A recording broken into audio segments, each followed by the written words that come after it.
қалады. Лучше қазір заранее айтқан дұрыс шығар деп ойлап қоям. Мен Айбол мырза 30 жаста деймін, иә? Иә. Мен одан бірақ жас кішім, 29-дамын. Баласа ханым, жаңа өзгертуде мен қалып қалдымшы, соны айта салайыншы, Шерханға қосыламшы. Және де бізде в основном ұлдар бар ғой.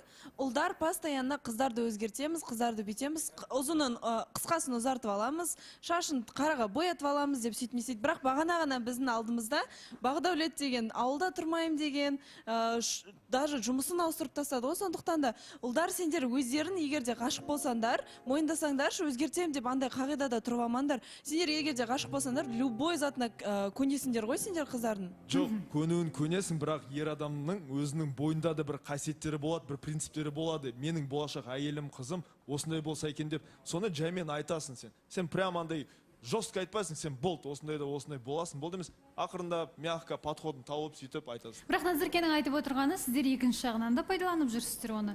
Сіздерге егер де үміткер ұнамай қалып жатса, менің талабыма сай емес дейсіздер. Өздеріңіз бір барлық қыздардың талаптарына дәл солай, өздеріңіз сол бір талаптарыңыз сол кезде ғана есіңізге түсе ме дегендей ой туындап қалады.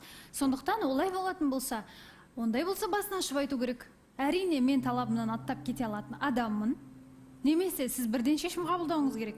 Қалай болса да мен талаптан аттамаймын дегендей. Иә, баласы хан. Егер де көңілім құлап тұратын болса, барлығын сырып қоямын деген алдын ала айтылу керек сияқты, себебі таңдалмай кетіп жатқан қыздарға әділетсіз сияқты. Иә, баласы ханым, осы орайда жаңа Назеркеге айтқым келіп жатыр да. Иә, жігіттер расында шын айтасың, дұрыс айтасың, негізі ғашық болса, өзінің жаңағы бір дұрыс емес, ауырлау моменттерін өзгертуі мүмкін. Иә, әр адам енді өзінің қателерін жөндеп жүреді ғой өмір бойы.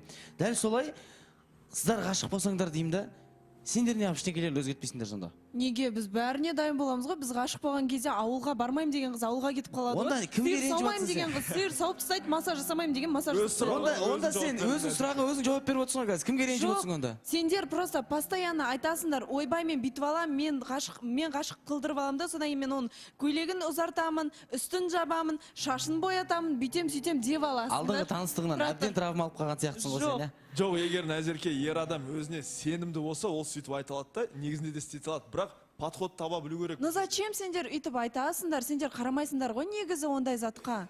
Сендерге өздеріңе тоже ұнайды ғой қысқа киген қыздар. Мысалы, Аян деймін да, өзің де өзгердің ғой сен, мысалы, Мадинаны өзгерткен жоқсың, сен өзгердің ғой деймін да, отношениядашы. Сол сияқты ғой, андай бір жігіттер, мен жігіт екенмін, иә, мен подход табу, оның барлығы дұрыс нәрсе.